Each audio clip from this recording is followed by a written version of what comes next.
A routine commercial flight within New Zealand suddenly vanishes just minutes before landing. Investigators uncover a worldwide problem plaguing the Dash 8, which likely contributed to the accident. But were the pilots ultimately to blame?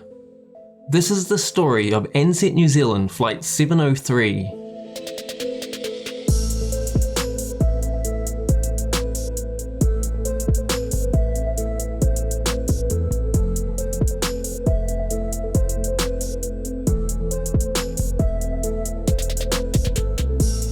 On the 9th of June 1995, an Ansett New Zealand de Havilland Dash 8 100 prepared for takeoff from Auckland International Airport bound for Palmerston North, a rural farming centre situated in New Zealand's lower North Island.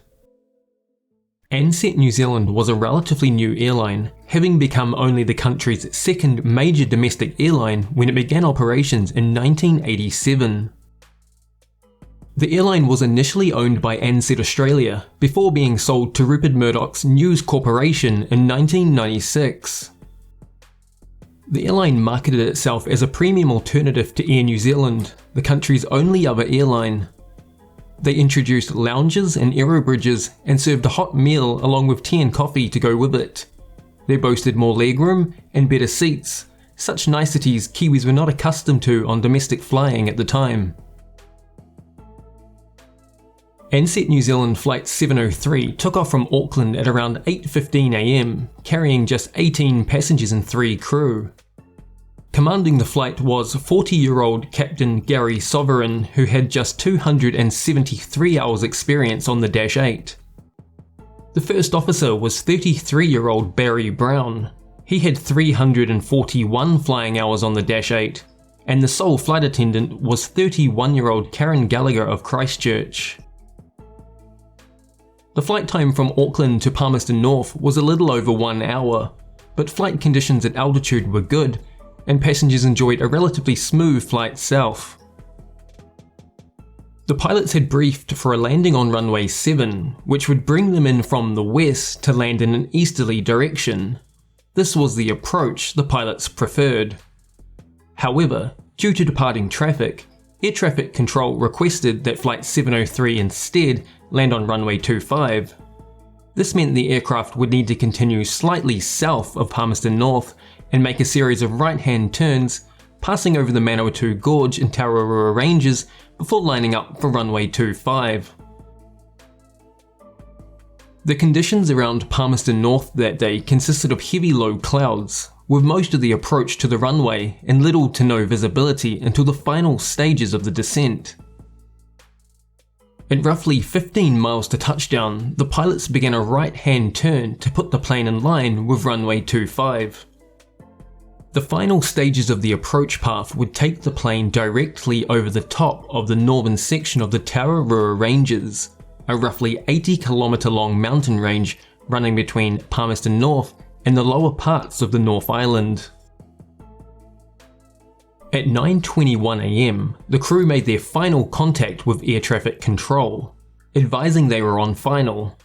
In response to this, the controller asked them to contact Palmerston North Tower.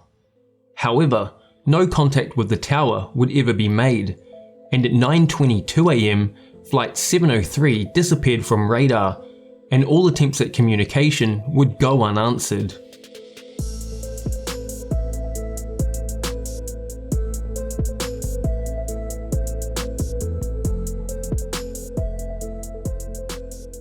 Everyone's worst fears were realised when shortly after 9:30 am, a call to 111, the New Zealand national emergency number, was received by someone claiming to be a passenger on Flight 703.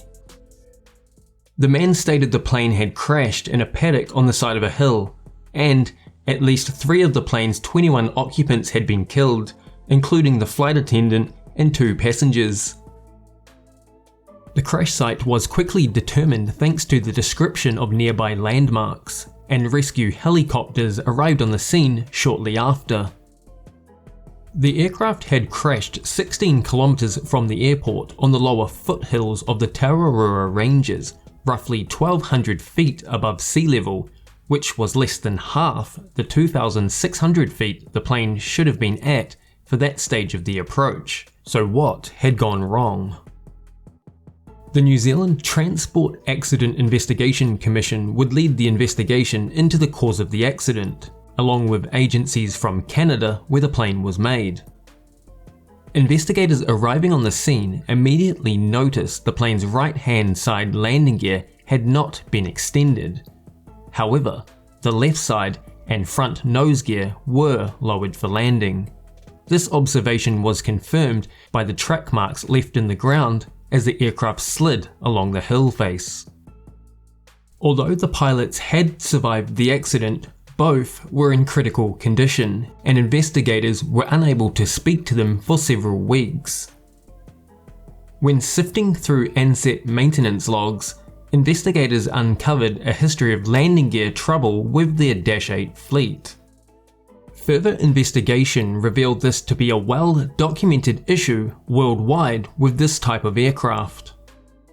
However, de Havilland, the plane's maker, had developed a retro fix for the problem, which they offered to airlines. However, Ansett had only applied this to some of their landing gear, but not the one in question. Investigators now knew the pilots had trouble with the landing gear. However, this did not explain why they were less than half the altitude required for that stage of the approach. They turned to the plane's flight deck data and voice recorders to find the answers. What they learned is as follows. At roughly 20 kilometers from the airport, the pilots attempted to lower the wheels.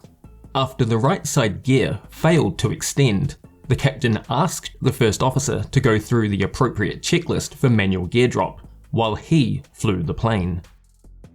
Statements heard by the captain indicated he was reluctant to abort the landing to fix the issue. Instead, he hurried the first officer through the checklist and continued the approach. They were now flying through thick low clouds, and the pilots had no visual reference, instead relied entirely on their instruments. The recordings revealed that First Officer Brown was having difficulty following the steps in the Quick Reference Handbook.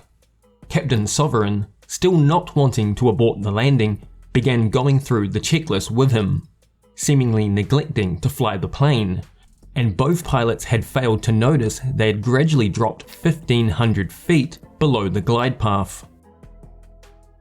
Moments later, at 9:22 AM, the aircraft's ground proximity warning sounded.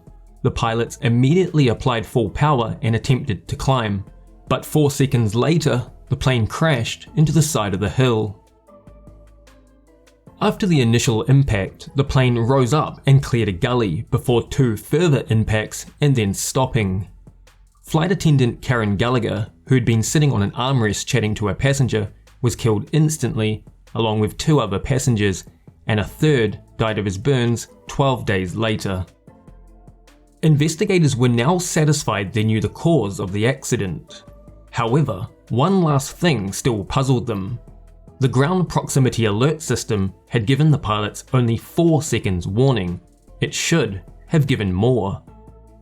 Tests were conducted on the radar altimeter. However, it was found to be working correctly, and no reason for the reduced warning has ever been found.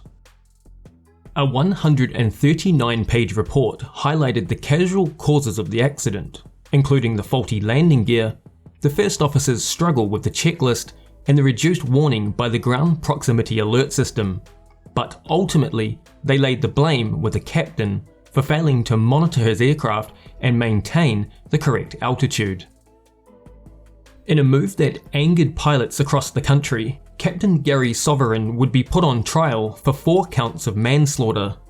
He pleaded not guilty, claiming his instruments had let him down.